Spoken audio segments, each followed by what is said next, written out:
সংস্কার শেষে নির্বাচনের জন্য 1 বছর যথেষ্ট সময় বলছেন যুগপৎ আন্দোলনের নেতারা। সুনির্দিষ্ট রোডম্যাপ চায় বিএনপি। বন্দি বিনিময় চুক্তির আয়তায় হাসিনাকে ফেরত পাওয়ার আশা উপদেষ্টা আসিফের, ফেরানোর সিদ্ধান্ত রাজনৈতিক।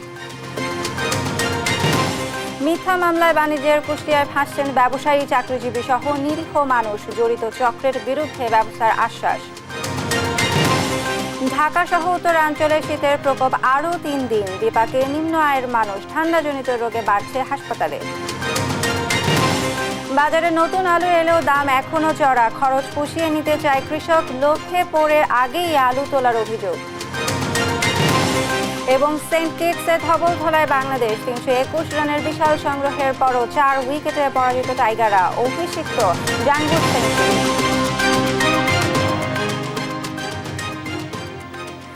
দেখছিলেন শিরোনাম সংবাদ সকালে, আপনাদের সাথে আছি আমি সাইনা ইসলাম। সংস্কার সহ সব প্রস্তুতি শেষ করে একটি অবাধ সুষ্ঠু নির্বাচনে 1 বছর সময় যথেষ্ট, এমনটা মনে করেন যুগপৎ আন্দোলনের শরিক দলের নেতারা। তাদের মতে দ্রুত সংস্কার শেষ করে নির্বাচন দিয়ে নির্বাচিত জনপ্রতিনিধিদের হাতে ক্ষমতা হস্তান্তর হলে চলমান সংকট কেটে যাবে। আর গণতন্ত্র ফিরিয়ে আনতে একটি রোডম্যাপ জরুরি বলে মনে করেন বিএনপির অন্যতম নীতি নির্ধারক আমির খসরু মাহমুদ চৌধুরী। সাইফুল রিপনের প্রতিবেদন। দায়িত্ব নেয়ার 4 মাস পরও স্বস্তিতে নেই অন্তর্বর্তী সরকার। বিভিন্ন দাবি দাওয়ার খোলসে দেশের অভ্যন্তরীণ ষড়যন্ত্রে সরকারকে অস্থিতিশীল করার চেষ্টা চলছে। পাশাপাশি পার্শ্ববর্তী দেশ ভারতের মদদে ধর্মীয় সংখ্যালঘু নির্যাতনের ধোঁয়া তুলে দেশে বিশৃঙ্খলা তৈরির অপচেষ্টা চলছে অব্যাহতভাবে, যার বহিঃপ্রকাশ দেখা যায় ভারতের আগরতলায় বাংলাদেশের সহকারী হাইকমিশনে উগ্রবাদী হামলা ও দেশটির গণমাধ্যমের বাংলাদেশ বিরোধী মিথ্যা অপপ্রচারের মধ্য দিয়ে। বাংলাদেশ থাকবে না বাংলাদেশ।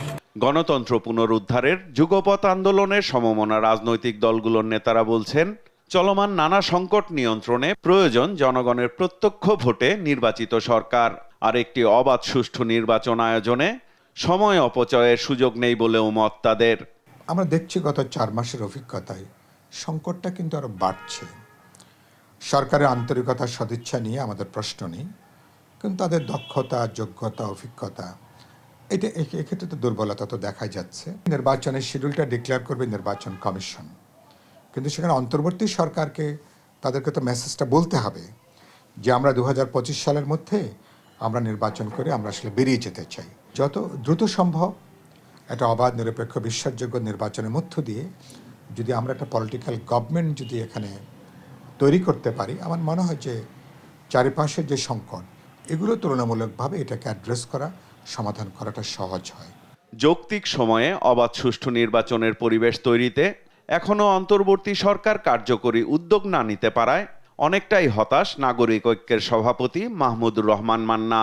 একটা টিম পুলিশের জন্য কাজ করলো, একটা টিম সিভিল বিউরোক্রেসির জন্য কাজ করলো, আর একটা টিম ইলেকশন কমিশনের কাজ করলো। 1 বছরের মধ্যে না করবার তো কোনো কারণ নেই।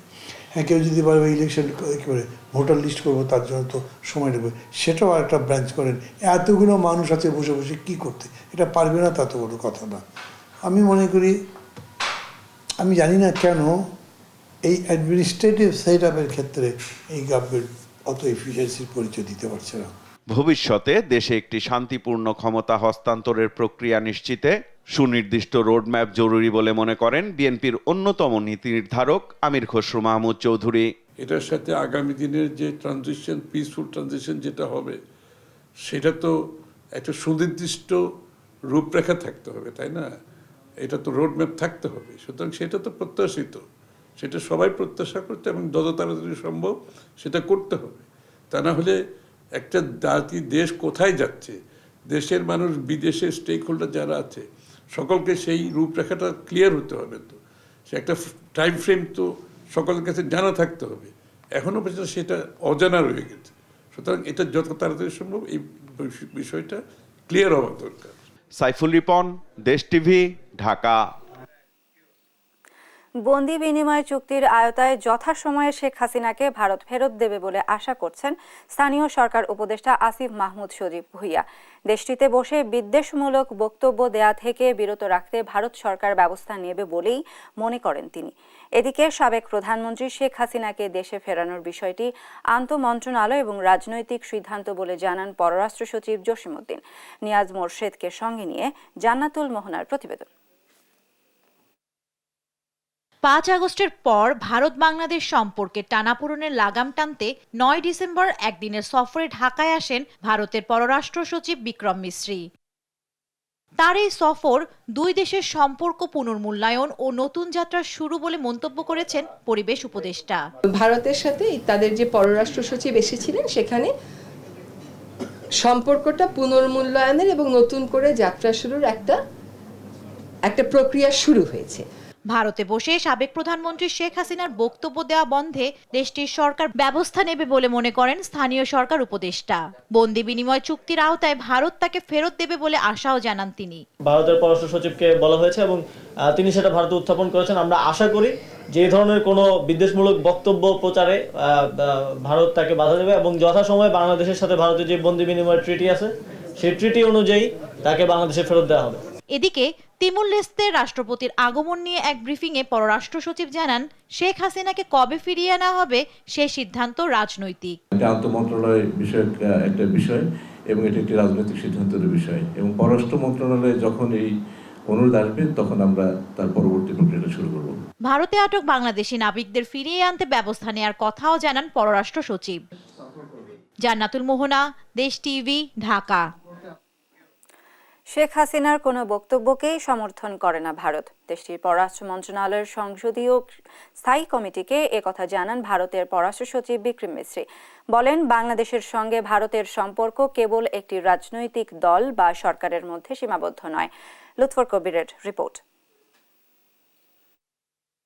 গেল 9 ডিসেম্বর ভারতের পররাষ্ট্র সচিব বিক্রম মিশ্রির নেতৃত্বে প্রতিনিধি দল ঢাকা ছাড়েন। সেই সফর নিয়ে কংগ্রেস নেতা ও লোকসভার বিরোধী নেতা শশী থারুর নেতৃত্বে বুধবার নয়াদিল্লির অ্যানেক্স ভবনে বৈঠক হয়।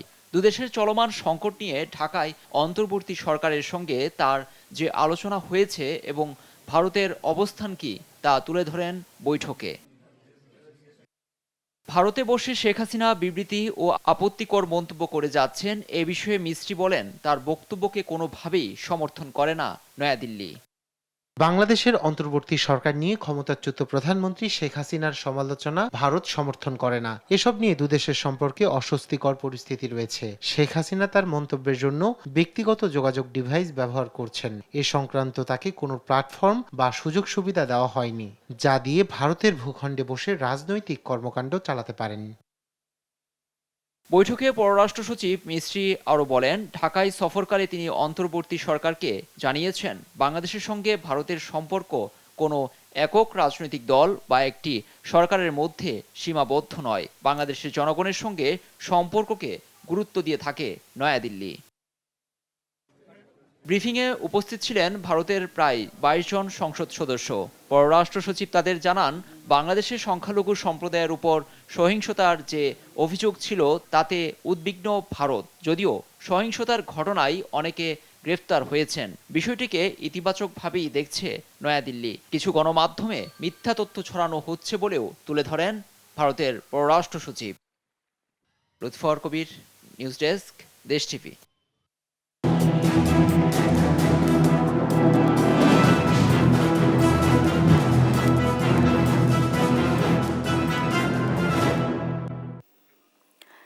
চব্বিশের গণহত্যা মামলার আসামি কুষ্টিয়ার মিল শ্রমিক নিরীহ রহিম কখনোই আন্দোলনের বিপক্ষে ছিলেন না। এরপরও মিথ্যা মামলায় তছনছ তার জীবন। কুষ্টিয়া জুড়ে গণহত্যার দায়ে শহীদ পরিবারকে দিয়ে মামলা করানো হলেও বাদীরা জানেন না আসামি কারা, কতজন আসামি। মিথ্যা মামলা বাণিজ্যে কুষ্টিয়া জুড়ে ফাঁসছেন ব্যবসায়ী, চাকরিজীবী সহ নিরীহ মানুষ। পুলিশ বলছে তদন্ত করে ব্যবস্থা নেবেন। মিথ্যা মামলা বাণিজ্য ধারাবাহিকের আজ ৫ম পর্ব। ইরফান রানার ক্যামেরায় নাহিদ হাসান তিতাসের রিপোর্ট। ছাত্র জনতার বিপ্লবে কুষ্টিয়ায় শহীদ ইউসুফ শেখের মেয়ে সীমা খাতুন 5 আগস্ট পরবর্তী সময়ে জেলার মডেল থানায় হত্যা মামলা করেন। শহীদ ইউসুফ শেখ হত্যা মামলার এফআইআরে বাদী সীমা খাতুন স্বাক্ষর করেছেন বটে, তবে আসামি কারা কিংবা কতজন তার কিছুই জানেন না বাদী। তাহলে কিভাবে কাদের নাম মামলায় যুক্ত হলো সে প্রশ্ন ছিল বাদী সীমা খাতুনের কাছে। আমি অনেকের চিনি না, অনেকের জানিও না, আমি চিনিও না জানিও না। যে তো ধরেন অজ্ঞাত আছে, কিছু অজ্ঞাত ধরা আছে, তাদেরকে আমি চিনি না, কোনোদিন আমার সাথে তাদের পরিচয়ও নাই। এসব মামলায় সাধারণ মানুষও হয়রানির শিকার হচ্ছেন জানিয়ে বাদী সীমা খাতুন বলেন, হয়রানিমূলক এসব মামলা বন্ধ হওয়া উচিত। নির্দোষীগুলো দিন ধরা না পড়ে, কারণ আমি একটা ক্ষতিগ্রস্ত পরিবার, আমি চাই না যে আমার কারণে আরেকটা পরিবার ক্ষতিগ্রস্ত হোক। জুলাই আগস্টের শহীদ পরিবারগুলোকে দিয়ে নামকাওয়াস্তে মামলার বাদী করে খেয়াল খুশি মতো আসামি বানিয়ে মামলা হচ্ছে কুষ্টিয়া জেলা জুড়ে। এই মিথ্যা মামলা বাণিজ্যের অন্যতম শিকার চুয়াডাঙ্গা সুগার মিলের কর্মচারী রহিম। ছাত্র জনতার আন্দোলন চলাকালে মিলে কর্মরত থাকলেও এখন আসামির তালিকায় রহিম। কোথায় মারামারি হচ্ছে কি না হয়েছে এটা তো আমি কিছুই জানি না।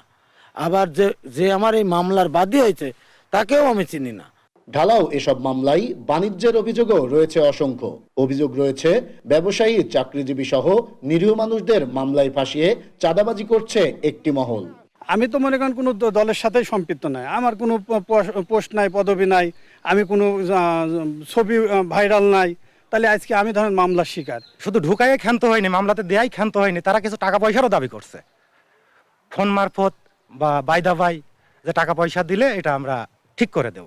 যে কাম করিনি সেই কামের সাথে কেন আমাকে দিল সেটাও আমি জানি না, তবে আমার জানা মতে মনে হয় আমাদের গ্রামের কিছু লোক প্রতিহিংসিতামূলক এই মামলায় আমাদের জড়া দিয়েছে। এমন মিথ্যা মামলায় বিব্রত খোদ বিএনপি নেতারাও। তারাও চাই সঠিক অপরাধীদের বিচার। ভাবে আমাদের গোচরীভূত হয়, আমি এবং আমার দলের সদস্য সচিব বর্তমানে যিনি ইঞ্জিনিয়ার জাকির সরকার, আমরা এটা নিয়ে পুলিশের সর্বোচ্চ অথরিটি কুষ্টিয়াতে যারা আছে ওনাদের সাথে আমরা বসছি, আমরা ডিসি মহোদয়ের সাথে বসছি, তো দেখেন মামলাগুলো কিন্তু নিয়ে এরকম একটা নোংরামি হচ্ছে, এর দায়ভার কিন্তু আমরা নেব না। এ ব্যাপারে আবারও আমি দলের পক্ষ থেকে সরকারের কাছেই দাবি জানাবো যে মানে একটা উচ্চ ক্ষমতা সম্পন্ন গোয়েন্দা সংস্থা দিয়ে এটা তদন্ত করা হোক যে প্রকৃত ঘটনাটা। এ বিষয়ে জেলা পুলিশের ঊর্ধ্বতন কর্মকর্তারা ক্যামেরার সামনে কথা বলতে রাজি না হলেও তদন্ত সাপেক্ষে ব্যবস্থা নেওয়ার আশ্বাস কুষ্টিয়া মডেল থানার ভারপ্রাপ্ত কর্মকর্তার। আমাদের সিনিয়র কর্মকর্তারা যখন বলবে এটা নিয়ে, তখন তারা এটা ডিসিশন নেবে। একটা 5 আগস্টের পর কুষ্টিয়ায় হত্যা ও হত্যা চেষ্টার মামলা হয়েছে 19টি, যাতে সঠিক অপরাধীর বাইরে আসামি করা হয়েছে শত শত নিরীহ মানুষদেরও। নাইর হাসান তিতাস, দেশ টিভি, কুষ্টিয়া। ভোর পেরিয়ে সকাল এলেও এখনো দেখা মেলেনি সূর্যের। আবহাওয়া অফিস জানিয়েছে, ঢাকা সহ দেশের উত্তরাঞ্চলে আগামী 2 থেকে 3 দিন ঘন কুয়াশার পাশাপাশি থাকবে শৈত্যপ্রবাহ। শীত বেড়ে যাওয়ায় জীবিকা নিয়ে বিপাকে সাধারণ মানুষ। হাসপাতালেও বাড়ছে ঠান্ডাজনিত রোগী। ফজলে আদিত্যের রিপোর্ট। চলতি বছরের নভেম্বর থেকে ঢাকায় শীত অনুভব করা গেলেও ডিসেম্বরে বেড়েছে প্রকোপ। সকাল গড়িয়ে দুপুর পর্যন্ত সেভাবে দেখা মিলে না সূর্যের, এতে কমেছে তাপমাত্রা। সাধারণত জানুয়ারির শুরুতে উত্তরাঞ্চলে শৈত্যপ্রবাহ দেখা দেয়, কিন্তু এবছর তার ব্যতিক্রম। গেল কয়েকদিন ধরে ঢাকাসহ আশেপাশের এলাকায় কুয়াশাসহ মৃদু শৈত্যপ্রবাহ লক্ষ্য করা যাচ্ছে। এমন পরিস্থিতিতে খেটে খাওয়া মানুষ বিপাকে পড়লেও সাধারণ মানুষের রয়েছে মিশ্র প্রতিক্রিয়া। আসলে আমাদের মর্নিং শিফটে ক্লাস তো সকালে উঠতে হয় এবং জ্যাকেট পরতে হয়, যেহেতু অনেক ঠান্ডা পড়ে। এখন কষ্ট তো হবেই, বাট স্কুল বা কলেজে যেতেই হবে, এটা তো বাধ্যতামূলক। রিসেন্ট ডিসেম্বরটা আসার পর থেকে প্রচুর শীত শুরু হয়েছে। ইভেন সকালবেলা শৈত্যপ্রবাহ চলতেছে রাত 10টা পর্যন্ত, ইভেন সন্ধ্যার পর থেকে শৈত্যপ্রবাহ শুরু হয়ে যাচ্ছে। প্রচুর ঠান্ডা বাতাস। পিছনের দিকে ঠান্ডা কমই ছিল, এখন ইদানিং একটু ঠান্ডা বাড়ছে। হয়তো অসুখ বিসুখ হইতেছে, মানে ঠান্ডা তো অতিরিক্ত পড়ে গেছে 2 দিন ধরে, হঠাৎ অনেক বেশি ঠান্ডা। আবহাওয়া অফিস বলছে, চলমান শৈত্যপ্রবাহ আরও বেড়ে জানুয়ারির প্রথম সপ্তাহ পর্যন্ত থাকবে। আজকে যে সর্বনিম্ন তাপমাত্রা 10.2 ডিগ্রি রেকর্ড করা হয়েছে গোপালগঞ্জ এবং চুয়াডাঙ্গায়, এরপর আগামী 72 ঘন্টা আরও কিছুটা কমে আসতে পারে এবং সেটা আশা রাখি আরও 10 বা 10-এর নিচে পৌঁছানোর সম্ভাবনা রয়েছে। চিকিৎসক বলছে, এমন আবহাওয়ায় বেশি ঝুঁকিতে শিশু ও বয়স্করা। ফ্লু যেটা আমরা পাচ্ছি, তারপরে হচ্ছে হোপিং কফের পেশেন্ট পাচ্ছি, এই ধরনের পেশেন্ট বেশি পাচ্ছি। তবে নর্মালি এই ধরনের এনভায়রনমেন্টাল চেঞ্জে একটু ঠান্ডা পড়লে বাচ্চাদের একটু সর্দি কাশি হবেই, এটা কয়েকদিনের মধ্যে আবার ভালো হয়ে যায় ভাইরাসজনিত যেহেতু। কিন্তু যদি সর্দি কাশির সাথে তার জ্বর থাকে এবং কাশির মাত্রাটা এতই বেশি হয় যে 10 থেকে 12 বারের বেশি কাশি দিচ্ছে একবার আসলে, এবং তার সে ওজন কমে যাচ্ছে, শুকিয়ে যাচ্ছে, ক্ষুধার যন্ত্রণাটা বাড়তেছে এবং রাতে ঘুমাতে পারছে না এবং আওয়াজ হচ্ছে শ্বাসের সাথে। এক্ষেত্রে আমি বলবো অবশ্যই ডাক্তারের পরামর্শ নেওয়া উচিত। ৩-৪ দিনের বেশি ঠান্ডাজনিত সমস্যা থাকলে বিশেষজ্ঞ চিকিৎসকের পরামর্শ নিতে বলেছেন তিনি। ফজলে আদিত্য, দেশ টিভি, ঢাকা। ঘন কুয়াশায় ঢেকে গেছে নৌকা, 4 দিন থেকে দেখা মেলেনি সূর্যের। বিস্তারিত জানাতে সরাসরি যুক্ত হচ্ছেন আমাদের সহকর্মী কাজী কামাল হোসেন। কামাল, জনজীবনে শীতের প্রভাব কেমন দেখতে পাচ্ছেন, বিস্তারিত জানাবেন। গত 5 দিন যাবৎ নওগাঁয় সূর্যের দেখা ছিল না। গোটা নওগাঁ যেন কুয়াশার চাদরে ঢাকা ছিল। সেইখান থেকে আজকের সকালে হঠাৎ করেই একটা ঝলমলো সূর্যের দেখা মিলেছে। কিন্তু সমস্যা দেখা দিয়েছে যে গত কালকে যেমন ছিল 13 ডিগ্রি সেলসিয়াস তাপমাত্রা, হঠাৎ করে নওগাঁয় তাপমাত্রা কমে আজকে 10.7 ডিগ্রি তাপমাত্রা অনুভূত হচ্ছে। নওগাঁর বদরগাছি আবহাওয়া অফিস তেমনটি জানিয়েছে।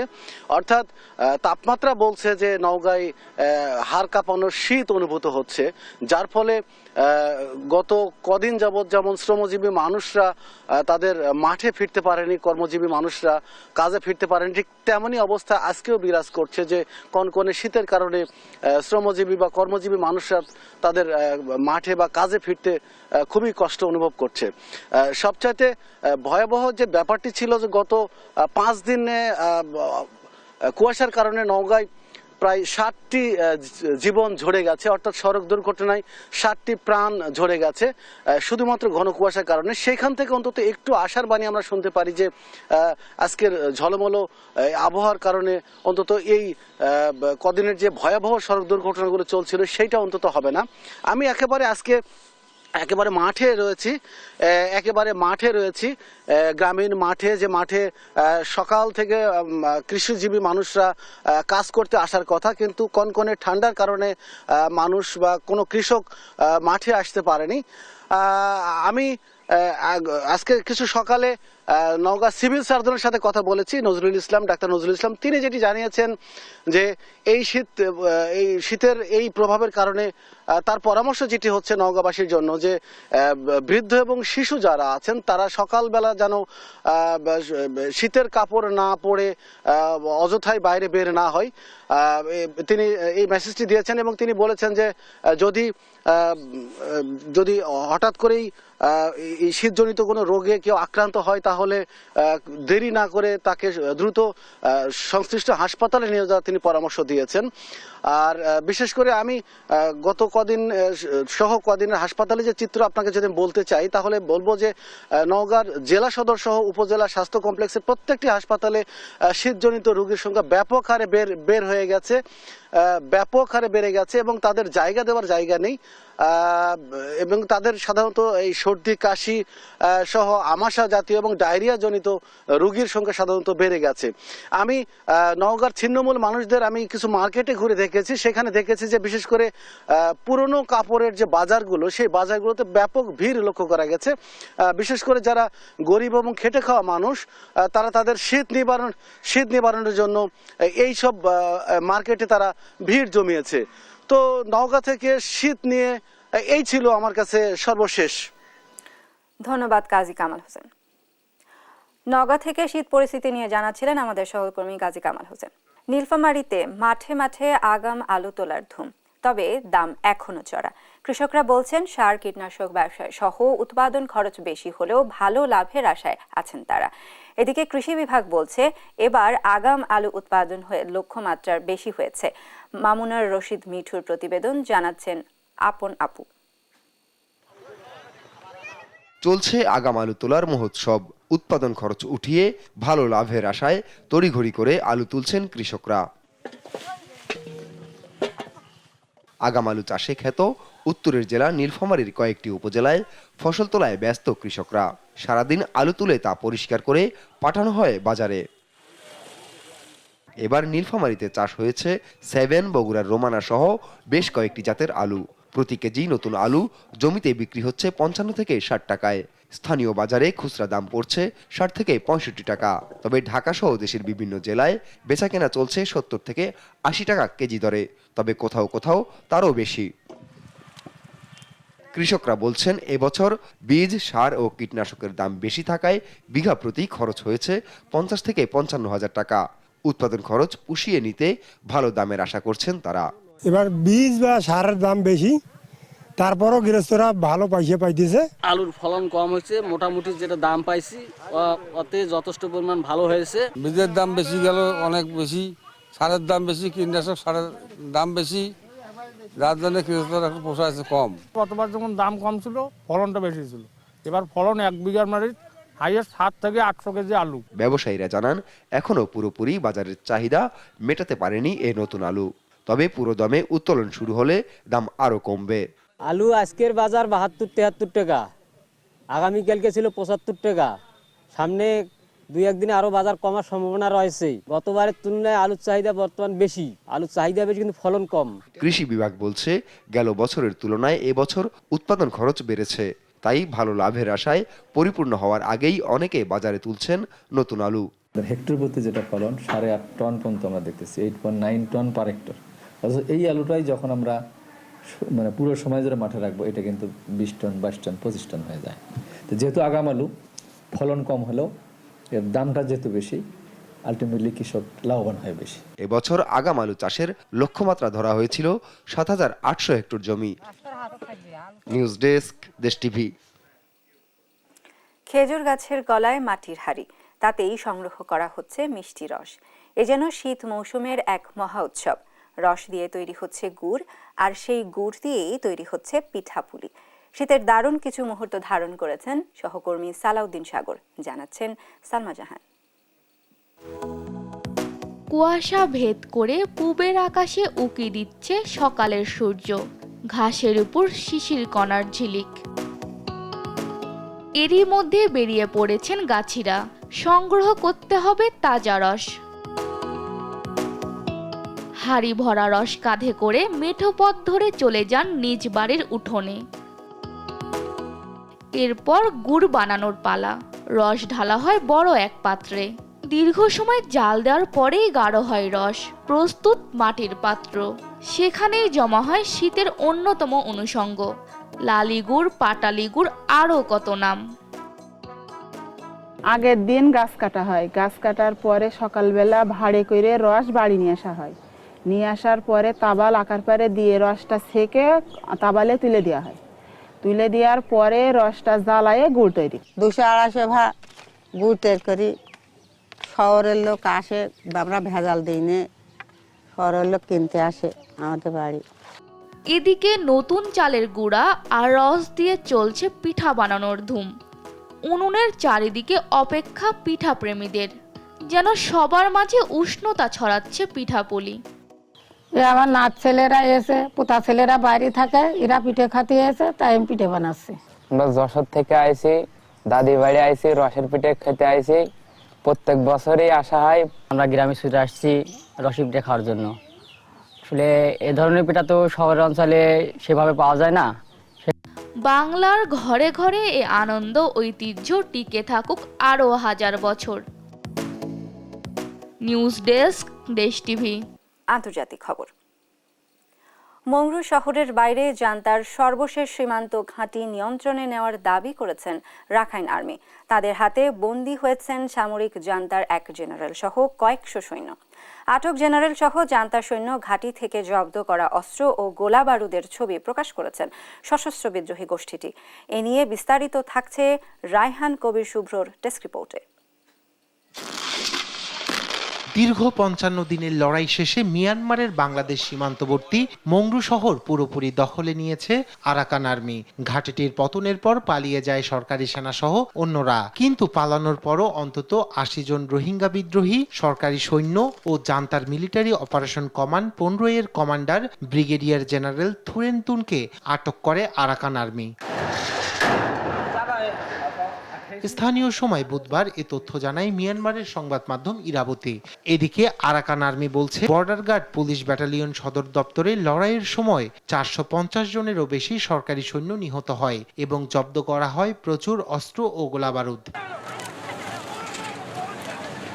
ইরাবতী জানায় 2021 সালে সামরিক অভ্যুত্থানের পর মিয়ানমারের দ্বিতীয় বৃহত্তম শহর মান্দালেতে শান্তিপূর্ণ অভ্যুত্থান বিরোধী বিক্ষোভের ওপর প্রাণঘাতী ক্র্যাকডাউন চালানোর জন্য ব্রিগেডিয়ার জেনারেল থুরেনতুন কুখ্যাত। এছাড়া রাখাইন প্রদেশের উত্তরে জান্তার পক্ষে লড়াইয়ের জন্য রোহিঙ্গাদের প্রশিক্ষণ ও অস্ত্র দেওয়ার অভিযোগও রয়েছে এই জেনারেলের বিরুদ্ধে। এদিকে থুরেনতুন সহ বন্দি জান্তা সৈন্যদের ছবি প্রকাশ করেছে আরাকান আর্মি। সেই সঙ্গে ঘাঁটি থেকে জব্দ করা অস্ত্র ও গোলাবারুদের একটি বড় সংগ্রহের ছবিও প্রকাশ করে তারা। এদিকে মংডুর সর্বশেষ জান্তা ঘাঁটিটি দখল হয়ে যাওয়ার মধ্য দিয়ে বাংলাদেশ মিয়ানমার সীমান্তের প্রায় 350 কিলোমিটার সীমান্তের পুরোটাই এখন আরাকান আর্মি নিয়ন্ত্রণে। এরপরই নাফ নদীর মিয়ানমার অংশে নৌ চলাচলে নিষেধাজ্ঞা আরোপ করেছে তারা, যা বাংলাদেশের নিরাপত্তা পরিস্থিতিকে জটিল করে তুলেছে। এই পরিস্থিতি রোহিঙ্গা সংকটকে আরও দীর্ঘায়িত করতে পারে এবং সীমান্তে অনুপ্রবেশের সংখ্যা রয়েছে বলে সতর্ক করেছেন রাখাইনে যুদ্ধ পর্যবেক্ষণকারী একাধিক সামরিক বিশ্লেষক। রায়হান কবি শুভ্র, নিউজ ডেস্ক, দেশ টিভি। নতুন মাইল ফলক স্পর্শ করলেন বিশ্বের সবচেয়ে ধনী ব্যক্তি ইলন মাস্ক। এককভাবে 400 বিলিয়ন মার্কিন ডলারের মালিক হয়েছেন তিনি। প্রভাবশালী গণমাধ্যম ব্লুমবার্গের তালিকার শীর্ষে উঠে এসেছে এই ধনকুবেরের নাম। নীরব দাসের রিপোর্ট। বিশ্ববাজারে হরহামেশা অভিনব প্রযুক্তি নিয়ে হাজির হন ধনকুবের ইলন মাস্ক। দ্রুত তার কোম্পানির তৈরি প্রযুক্তিগুলো দখল করে নিয়েছে আন্তর্জাতিক বাজার, সঙ্গে এনে দিয়েছে অঢেল অর্থ সম্পদ। ব্লুমবার্গের এ সপ্তাহে প্রকাশিত ধনীদের তালিকায় শীর্ষে থেকেও নতুন মাইলফলক ছুঁয়েছেন ইলন মাস্ক। স্বয়ং ধনকুবেরের আশিস নজর যেন ইলনের সম্পদের উপর। তার উপর 2024 সালের মার্কিন নির্বাচনের পর থেকে আরও বাড়তে থাকে তার ব্যক্তিগত সম্পদের ভাণ্ডার। এছাড়া নির্বাচিত মার্কিন প্রেসিডেন্ট ডোনাল্ড ট্রাম্পের সঙ্গে ঘনিষ্ঠতাকেও তার সম্পদ বৃদ্ধির বড় কারণ হিসেবে দেখছেন অর্থনীতিকরা।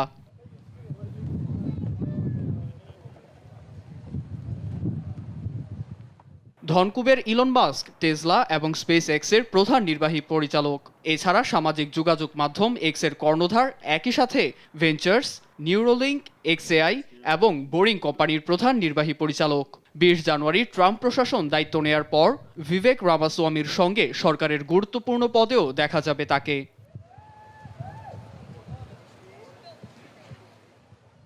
সংবাদ মাধ্যম সিএনএনের তথ্য বলছে, এ সপ্তাহে মঙ্গলবারও ব্যক্তিগতভাবে 350 বিলিয়ন মার্কিন ডলারের মালিক ছিলেন ইলন।